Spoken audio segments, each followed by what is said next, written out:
안녕하세요. 최인철 목사입니다. 네, 오늘도 말씀 다음 함께 하겠습니다. 오늘은 지난 12월 1일 함께 나눈 설교 말씀을 중심으로 이야기 나눠보겠습니다. 우선 제가 지난 설교 말씀 우선 읽겠습니다. 누가복음 18장 18절에서 23절까지의 말씀입니다.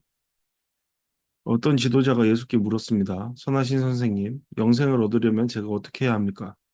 예수께서 대답하셨습니다. 내가 왜 나를 선하다고 하느냐? 오직 하나님 외에는 선한 분이 없다.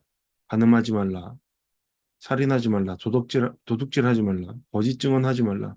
내 부모를 공경하라. 라는 계명을 내가 알고 있다. 그가 말했습니다. 그런 모든 것은 제가 어려서부터 다 지켰습니다. 이 말을 듣고 예수께서 말씀하셨습니다. 내게 아직 부족한 것이 한 가지 있다. 내가 가진 것을 모두 팔아 가난한 사람들에게 나눠 주어라. 그러면 하늘에서 보물을 가질 것이다. 그 후에 와서 나를 따라라. 그 사람은 이 말씀을 듣고 슬픔에 깊이 잠겼습니다. 그가 큰 부자였기 때문입니다. 아멘. 네. 지난 시간 아직 부족한 한 가지라는 제목으로 여러분과 말씀 나누는데요. 지난 말씀에서 우리는 예수님을 찾아와 구원에 대해 물으면서 자기 신앙의 우월성을 뽐내고자 했던 한 사람의 자기 기만적 거짓 믿음을 보았습니다. 네. 우리가 생각하기에 이 사람이 어떤 모습입니까? 좀 그나마 괜찮은 모습 아니었습니까? 그럼에도 그의 믿음이 거짓되었다라는 것을 우리는 확인할 수 있었습니다. 실제 그는 많은 사람들로부터 존경받는 신앙인이었죠. 또한 그것을 방증해 주는 것처럼 보이는 물질적인 축복이 그에게 있었습니다. 그것을 누리던 사람이었습니다.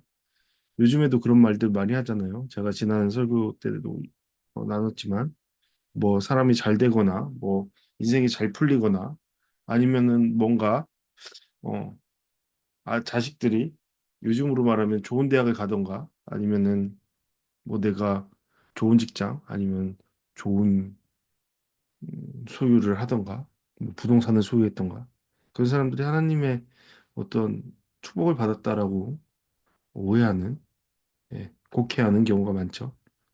하지만 아니라는 것을 성경은 보여주고 있죠. 우리는 그것이 그에게 있어서 축복이라기보다는 오히려 걸림돌이 된다라는 것을 알게 됩니다. 네, 우리가 축복이라고 말하는 것이 하나님의 뜻대로 움직여지지 않을 때, 그것은 우리한테 가장 큰 불행의 축이 된다라는 것을 알게 되었습니다. 음, 여러분에게 이 부자 청년이라고 말해야 될까요? 네, 그게 편할 것 같은데요. 이 부자 청년과 같은 이 부유함 같은 게 무엇이죠? 물질이 같은 게 무엇이죠? 예수님은 자신의 외적 신앙에 푹 빠져 있던 이 사람의 패부를 찌르는 말씀을 통해 그의 거짓된 신앙을 드러내십니다. 실상 그는 하나님을 따르는 자이기보다는 자신이 가진 소유를 더욱 사랑하는 자였다라는 것이 드러나게 되죠. 그는 자신이 자랑하는 바 어렸을 때부터 모두 완벽히 지켰다라고 했던 주님의 계명을 실상 하나도 지키지 않았다라는 것이 주님의 강력한 빛 가운데 완전히 드러나게 됩니다. 물론 우리는 좀 이것이 불공평하다라고 말할 수 있습니다. 왜냐하면 그는 어쨌든 예수님께서 말씀하신 간음하지 마라, 살인하지 마라, 도둑질하지 마라, 거짓 증언하지 마라, 내 모든 내 부모를 공경하라라는 계명을 지켰다라고 그는 어, 고백 혹은 주장하기 때문이죠. 우리도 많이 이렇게 주장합니다. 하지만 예수님은 그에게 아직 부족한 거지. 주님을 자신의 삶의 주인으로 모시고 따르는 삶을 살지 않았으므로 실상 그는 아무것도 지키지 않은 삶이었다라고 말씀하십니다. 이것이 뭐 우리가 생각하기에 뭔가 좀 불만스러워도 어쩔 수 없습니다. 사실 이러한 부족한 한 가지가 우리의 삶의 전부를 보여주기 때문이죠. 이 사람도 마찬가지였습니다. 그의 모든 외적 행위 자체가 하나님을 높이기 위한 수단이라기보단 자신을 높이기 위한 수단이었기 때문이죠. 네. 그러므로 그는 이미 첫 번째 계명인 하나님을 섬기는 것, 하나님만을 하나님으로 믿는 것, 그것을 이미 어긴 자였습니다. 예, 우상 숭배자였죠. 예, 우리 또한 이러한 함정에 빠질 수 있음을 기억해야 합니다. 우리가 이 내용을 쉽게 간과할 수 없는 것은 우리 또한 이 사람이 보여준 자기 기만적 거짓 신앙의 함정에 빠져 있을 수 있는 상태일 수 있기 때문입니다. 그럴 수 있는 존재들이기 때문입니다. 특히 자신의 신앙을 자랑하는 그러한 분들 조심하십시오. 그렇다면 우리는 어떻습니까? 나의 삶의 최고봉에 주님이 계십니까? 그래서 우리는 주님의 뜻에 순종하는 삶을 그것이 삶의 목적임을 드러내는 시간을 보내고 있습니까? 그러니까 뭐 앞서 이제 질문했던 것처럼 하나님보다 높은 곳에 무엇이 없습니까? 그런 삶을 우리가 살아내고 있습니까? 그것이 사실 이 말씀 속에서 계속적으로 우리 가운데 질문하는 것이라 생각하게 됩니다. 사실 이 내용을 모르시는 분들 거의 없을 겁니다. 거의 뭐 교회 몇십 년 다니신 분들은 수십 번 이 말씀을 들었을 것이죠. 근데 이 말씀이 진정 내 삶에 적용되었느냐라는 것은 다른 문제입니다. 지난주 말씀을 시작하면서 소개한 책인 탤런트 코드에서 저자 데니얼 코일은 또 다른 흥미로운 이야기를 전해줍니다.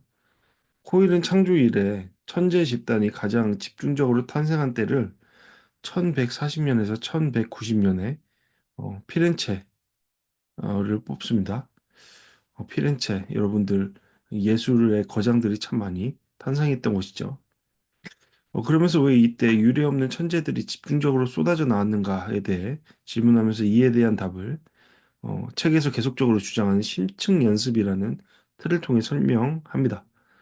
역사적으로 피렌체는 장인 길드라는 강력한 사회현상의 진원지였습니다. 길드는 방직공, 화공, 금세공인 등 다양한 종류의 장인이 경쟁을 조절하고 품질을 관리하고자 만든 조합이었습니다.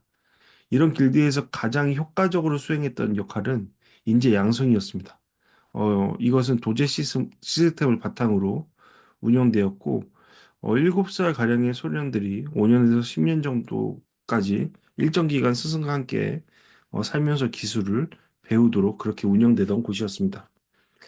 도제는 기초적인 기술부터 배우기 시작했는데, 강의나 이론 중심이라기보다는 실물을 위주로 실제 현장에서 배워 나갔습니다. 물감을 섞고 캠퍼스를 준비하고 끈을 처음에는 갈았습니다. 그리고 몇 년 동안 이 일을 지속하면서 나중에는 좀 더 숙달되면 기능공으로 승격되고 이후에 충분한 기량을 갖고 주변의 인정을 받게 되면 스승의 자리에 반열에 올라섰습니다. 이런 도제 시스템은 연쇄적인 멘토링, 요즘에 많이 멘토링 하죠. 멘토링 체계를 만들었습니다. 한마디로 장인 길드는 체계적으로 탁월한 명인을 생산하는 시스템을 갖추게 함으로써 세계적인 명장을 탄생시키는 진원지가 되었습니다. 저는 이 책에 살짝 불만을 갖게 되었는데요. 사실 가장 위대한 유례없는 사람들이 탄생했던 때는 예수님의 제자들 아닌가요? 네, 죄송합니다. 예수님의 그 제자들도 도제 시스템의 한 부분이었다라고 저는 생각이 드는데요. 누구나 아는 이 미켈란젤로 또한 이런 도제 시스템을 거치면서 천재가 되었습니다.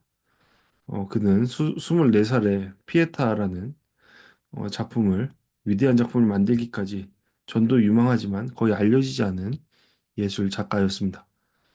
사람들은 피에타를 순수한 천재가 만든 작품이라고 말하지만 미켈란젤로의 생각은 다릅니다.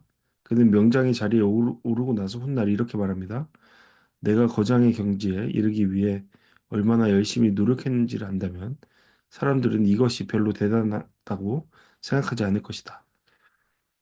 사람들은 그의 천재적인 타고난 재능에 집중하고 있지만 미켈란젤로 입장에서는 좀 이것이 불합리하다. 좀 그의 입장에서는 뭔가 어,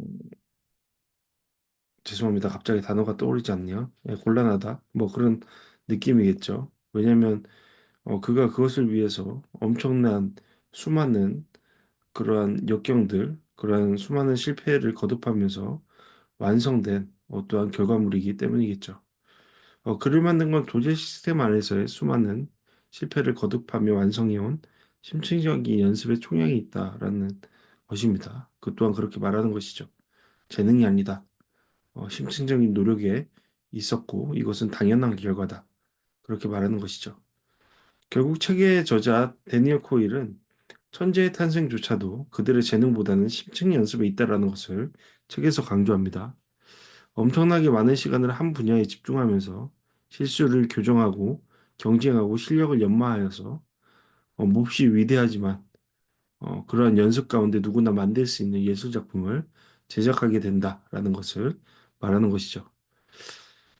저는 이 부분을 읽으면서 우리의 신앙에도 바로 이런 도제 시스템이 분명하게 작동해야 마땅하다라고 생각하게 됩니다. 하나님의 뜻을 따르는 삶의 과정, 그 안에서의 실패와 교정을 거듭하면서 성숙을 이뤄가는 과정이 우리의 신앙의 여정 속에서도 요구되는 것이죠. 그냥 하나님 믿습니다.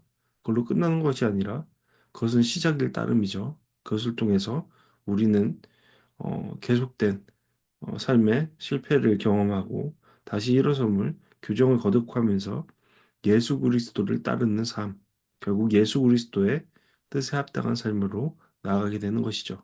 결국 예수 그리스도를 선생으로 삼은 도제 시스템 안에 우리가 올바로 작동해야만 우리 또한 올바른 신앙의 반열에 오르게 된다라는 것을 말하는 겁니다. 그런데 문제는 많은 신앙인들이 이러한 삶의 과정에 발조차 내밀어 본 적이 없다라는 겁니다. 참 문제죠, 여러분. 여러분, 제가 과장되어서 말하는 겁니까? 그렇지 않다라고 생각합니다. 여러분들이 다니고 있는 교회를 돌아보십시오. 아니, 그 교회를 돌아보기 전에 저 자신을 돌아보십시오. 정말 우리가 그 어, 과정 속에 속한 자입니까? 네. 하나님의 뜻, 하나님의 방법, 순종이라는 여러 용어들을 이야기하지만 정작 자기 마음대로 행하는 경우가 허다하지 않습니까?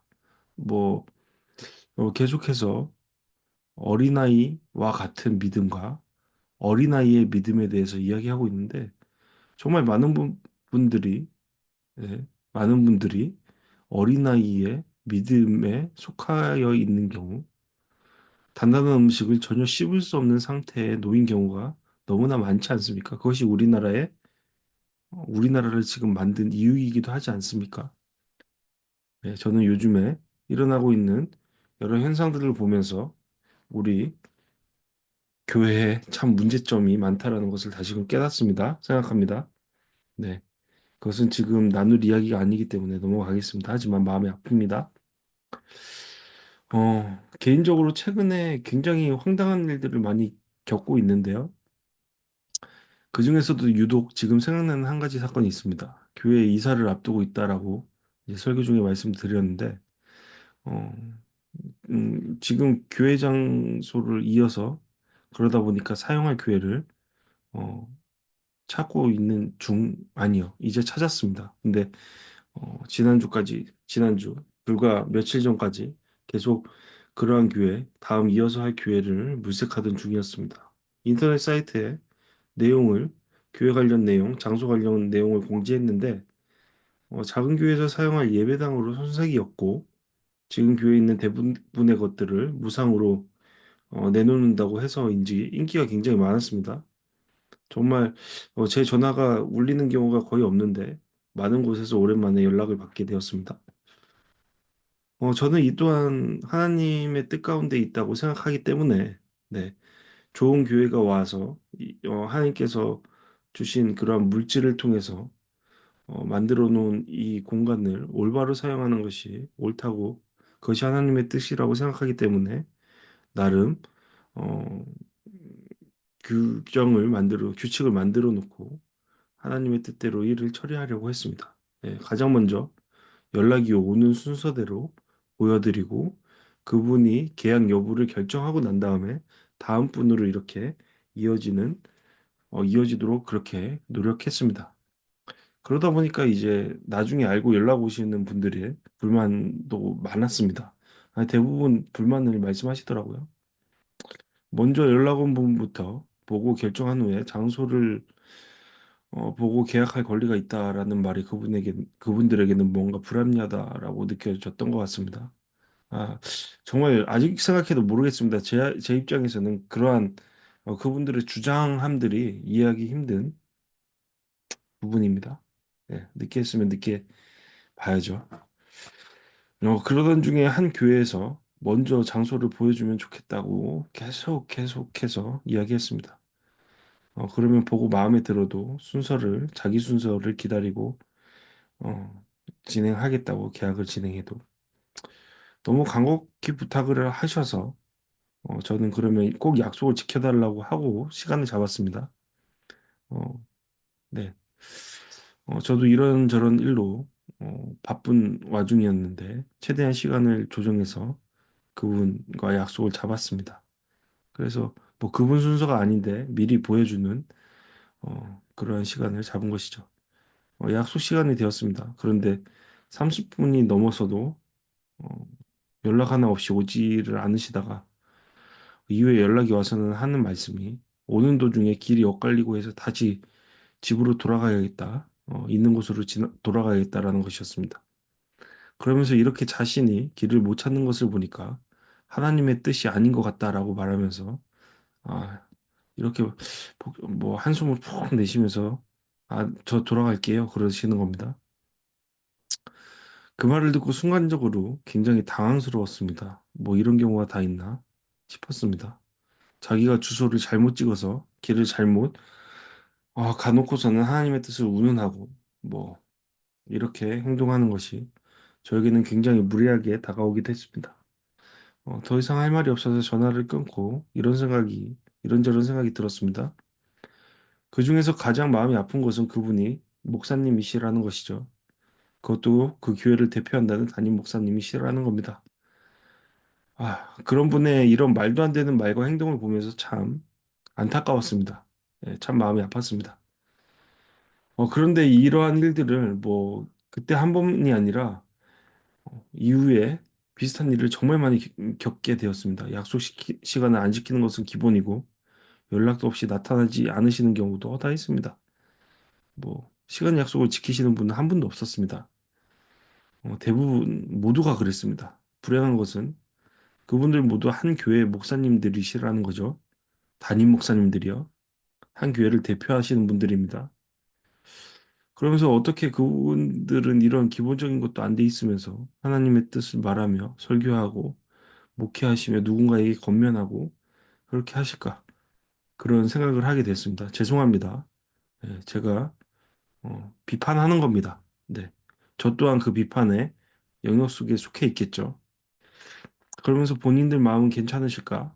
굉장한 의문이 들었습니다. 네. 뭐 신학교를 다니면서도 이런 경우가 너무나 많았기 때문에 여전히 많았지만 여전히 그러한 모습을 교회 안에서나 교회 밖에서 볼 때 참 마음이 좀 이상합니다. 아픕니다. 네, 제가 저 스스로도 목회자에 대한 기준이 굉장히 높기 때문이 아닌가 생각해 보고요. 저도 그것 때문에 저 개인도 굉장히 괴롭히고 있습니다. 그러면서 그분들과 함께하는 성도들이 참 불행하구나라는 생각도 하게 됐습니다. 뭐 그분들이 그런 목회자들과 함께 하는 이유도 있겠죠. 같이 침몰하는 배에 있을 것이 뻔하다라는 생각을 했습니다. 죄송합니다. 제가 뭐 하는 말이 교만하다 느껴지시면 어, 어쩔 수 없습니다. 하지만 저는 교만이라기보다는 사실을 이야기하는 것이라 생각합니다. 물론 저도 금방 말씀드린 것처럼 그곳에서 자유로울 수 없다라고 믿습니다. 생각합니다. 그래서 조심하는 것이죠. 제가 최근에 이런 씁쓸한 경험을 나누는 것은 뭐 누군가를 욕하기 위해서겠죠. 예, 죄송합니다. 욕하기 위함이라기보다는 애써 그렇게 말하고 싶은데요. 계속된 이야기의 주제에서 벗어나지 않는다고 생각하기 때문입니다. 우리가 신앙적 성숙을 나가기 위해서는 우리를 올바로 가르치고 인도해 줄 선생님이 필요합니다. 네, 최근 들어서 그것을 더 많이 생각합니다. 좋은 선생님을 만나는 것은 굉장히 그 인생의 행복이다. 좋은 목사님을 만나는 것은 그 신앙에 너무나 중요한 것이다. 저 그렇게 생각합니다. 현 시대에 그런 역할을 해야 할 의무가 목사님들에게 있다고 믿기 때문이죠. 저는 굉장히 목사님에 대한 그 가치로움과 그리고 그 기준들이 높습니다. 저에게도 동일하게 적용되는 것이기도 하고요. 그런데 그만한 기초를 이루고 있느냐 하는 것에 의문이 들 때가 참 많습니다. 현실적으로 그렇습니다. 목사님들이 진정 그런 역할을 올바로 이행하려면 무엇보다 그분들이 선하신 선생님 되신 예수님을 따르는 삶이 되어야 한다라고 믿습니다. 그렇다면 예수님께서 오늘 자신에게 질문하는 이 부자 청년에게 하신 바 규율을 따르는 삶을 살아가겠죠. 인간의 도덕법부터 시작해서 윤리부터 시작해서 인간의 도리적인 어떤 기본적인 것들을 지켜 나갈 겁니다. 그리고 그보다 훨씬 더 높은 곳에 있는 하나님의 뜻을 이루기 위한 삶을 살아내 갈 겁니다. 네, 저는 그렇게 생각합니다. 음, 그럴 때 우리는 누군가에게 길을 제시할 수 있는 어떤 한 사람이 된다라고 생각합니다. 뭐, 이 부분에 대해서는 뭐, 더 이상 뭐, 말하고 싶지 않습니다. 네, 그렇습니다. 그런데 이러한 요구는 단지 목회자들에게만 있는 것이 아니라고 생각합니다. 예, 많은 분들이 뭐 목회자에 대해서는 많은 기준들을 드, 드시면서 기준을 높이 어, 하시면서 자신들의 삶에는 적용하지 않는 경우가 있는데 자신들은 그냥 일반 성도라는 이유로요. 저는 예수님께서 그렇게 말씀하신다라고 생각하지 않습니다. 모든 성도는 동일한 것이죠. 말씀에서 이 한 사람도 이 부자 청년도 종교인이었기보다는 존경받는 평신도였습니다. 예, 평신도라는 말도 참 이상하게 생각합니다. 저는 그냥 서로 알아듣기 쉽게 표현하는 겁니다. 뭐 그냥 뭐 주어진 임무에 따라 말하는 겁니다. 우린 모두가 다 성도죠. 하나님의 거룩한 백성입니다. 우리가 예수님을 믿고 따르는 자라면 우리는 역할만 다른 것이지 모두가 다 왕 같은 제사장들이죠. 예수님은 그런 평신도였던 그 부자 청년에게 그의 소유를 뒤로하고 예수님 자신을 따르라고 말씀하십니다. 그러니까 그가 가장 중요하게 여기는 그것을 뒤로하고 그것을 하나님의 뜻대로 사용하고 예수님 자신을 따르라고 말씀하십니다.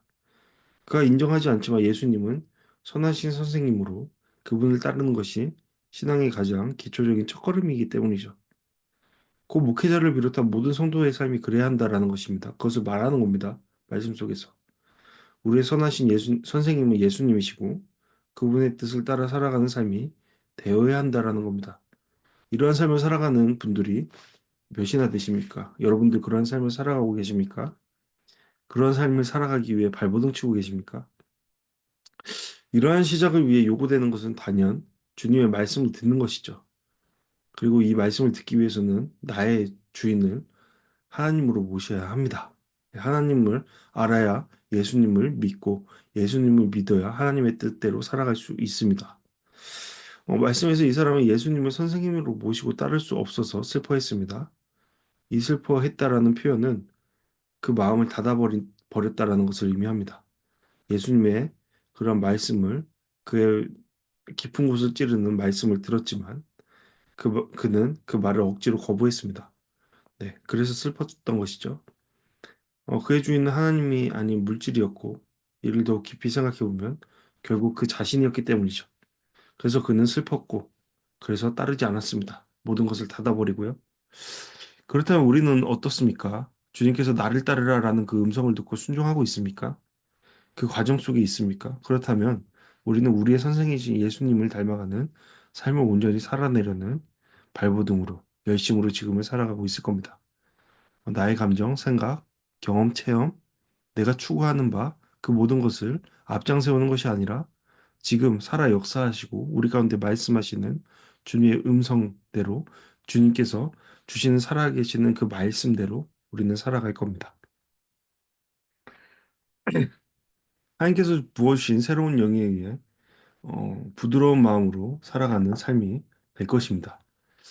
우리를 부르시는 주님의 음성에 따라 나아가며 주님을 닮아가는 우리가 되길 바랍니다. 그 길이 힘들고 어려워도 때로는 나의 주장과 다른 듯 보여도 느껴져도 주님의 뜻을 앞에 두고 살아가는 우리 모두가 되기를 바랍니다. 예. 때론 실수하고 방향을 잃고 넘어져도 다시 일어나 주님을 갈망하며 따라가는 우리가 되길 바랍니다. 예, 더 많은 말을 하고 싶지만 여기에서 마무리하려 합니다. 예, 여러분 주님만이 길이십니다. 주님만이 선하십니다. 주님만이 생명이십니다.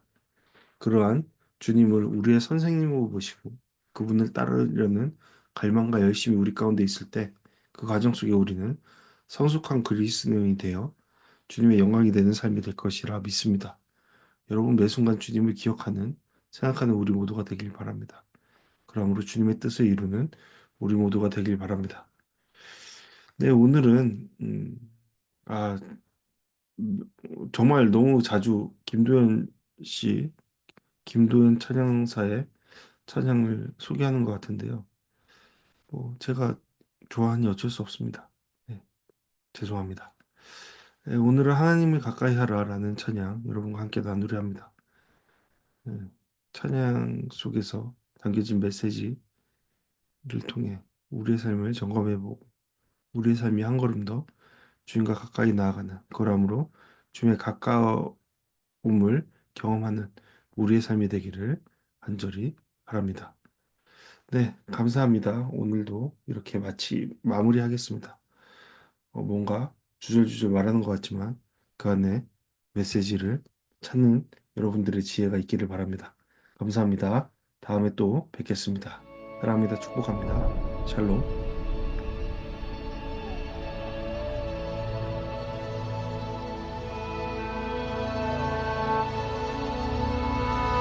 우린 양같이 길을 잃었죠. 목적도 없이 방황하죠.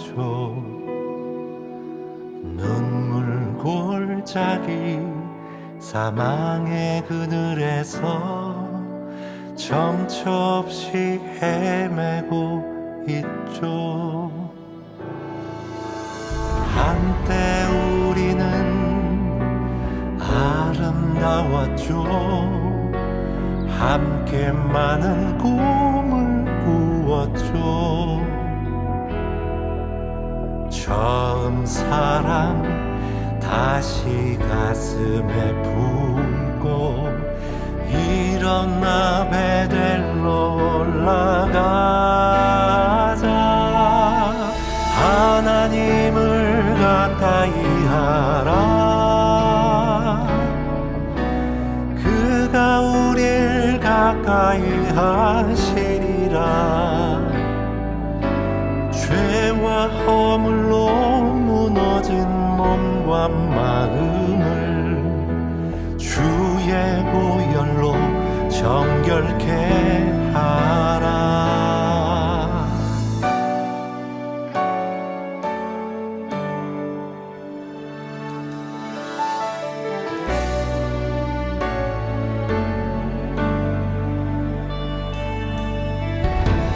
한때 우리는 아름다웠죠. 함께 많은 꿈을 꾸었죠. 처음 사랑 다시 가슴에 품고 일어나 베델로 올라가자. 이제 하나님을 가까이 하라. 그가 우릴 가까이 하시리라. 죄와 허물로 무너진 몸과 마음을 주의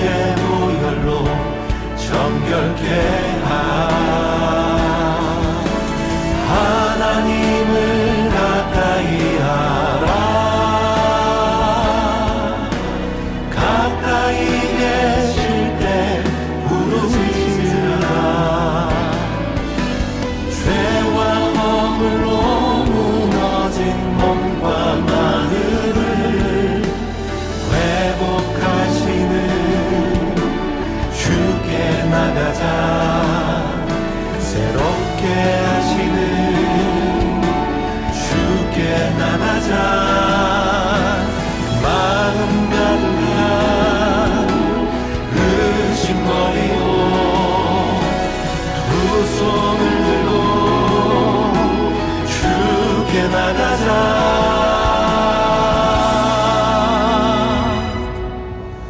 하나님을 가까이 하라. 그가 우리를 가까이 하시리라.